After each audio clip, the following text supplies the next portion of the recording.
చోట మనం అప్లికేషన్ పెడితే ప్రతి కార్యాలయం దగ్గరికి వెళ్ళి ఇప్పుడు ఫర్ ఎగ్జాంపుల్ ఒక ఇండస్ట్రీ పెట్టాలనుకున్నాం, బెజవాడలోనూ గుంటూరులోనూ పెట్టాలనుకున్నాం. మనం ఇండస్ట్రియల్ డిపార్ట్మెంట్కి అప్లై చేసుకుంటే మొత్తం క్లియరెన్స్ వచ్చేసేసి వారం తిరిగేటప్పటికి నువ్వు పెట్టుకో అని చెప్పేసి నీకు ఈ సో చోట భూమి ఇస్తున్నాం తీసుకోపో అని చెప్పేసి సర్వేయర్ వచ్చేసి ఆ భూమి మన చేతికి అప్పచెప్పేసేసి అక్కడ ఉన్న ఎంఆర్ఓ ఆర్డీఓ మన చేతికి అప్పచెప్పేసేటట్టు ఉండాలి.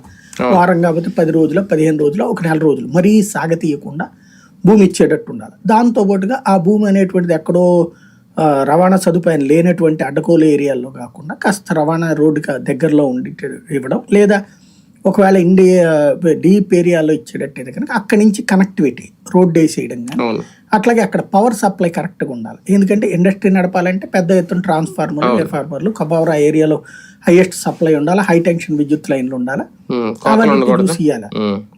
అవన్నిటిని చూసి ఇచ్చేటటువంటి పద్ధతి రాష్ట్ర ప్రభుత్వం చూడాలా. ఇండస్ట్రియల్ డిపార్ట్మెంట్ ఏపీఐసి కావచ్చు, ఇండస్ట్రియల్ డిపార్ట్మెంట్ కావచ్చు, ఆ ఏర్పాట్లు చేయాలి. ఆల్రెడీ మనకు ఉన్నటువంటి మంత్రి టీజీ భరత్ ఆల్రెడీ వాళ్ళ నాన్నగారికి కంపెనీ ఉంది, తను కంపెనీలు చూసుకుంటాడు, ఇండస్ట్రీస్ చూసుకుంటుంటాడు. కాబట్టి కంపెనీలకు ఏం సదుపాయాలు కావాలన్నట్టు పూర్తిగా తెలిసినాడు. ఒక అమర్ లాంటి కాదు, అమర్నాథ్కి ఉండేటటువంటి చిన్న చితక ఇష్యూస్ మీద నాలెడ్జ్ ఉంటే తనకి సంపూర్ణమైనటువంటి నాలెడ్జ్ ఉంది. ఎస్పెషల్లీ మ్యానుఫ్యాక్చరింగ్ సెక్టర్ నాలెడ్జ్ ఉంది. ఇప్పుడు మనం ఎక్కువ ఎక్స్పెక్ట్ చేస్తుంది మ్యానుఫ్యాక్చరింగ్ సెక్టర్, ఎందుకంటే సాఫ్ట్వేర్ కంపెనీలు ఇప్పుడు ఎగబడిపోయి అర్జెంట్గా వచ్చేసేది ఏమి ఉండదు. అది రేపు పొద్దున్న నారా లోకేష్ చేసే ప్రయత్నాల వల్ల ఫ్యూచర్లో రావాలి తప్పించి ఇప్పటికిప్పుడైతే సాధ్యం కాదు. ఇప్పుడు వచ్చేటటువంటి కూడా మ్యానుఫ్యాక్చరింగ్ సెక్టర్. మ్యానుఫ్యాక్చరింగ్ సెక్టర్కి కావాల్సినటువంటిది వేగవంతమైనటువంటి వసతి, భూమి ఇవ్వడం, దానికి తోడుగా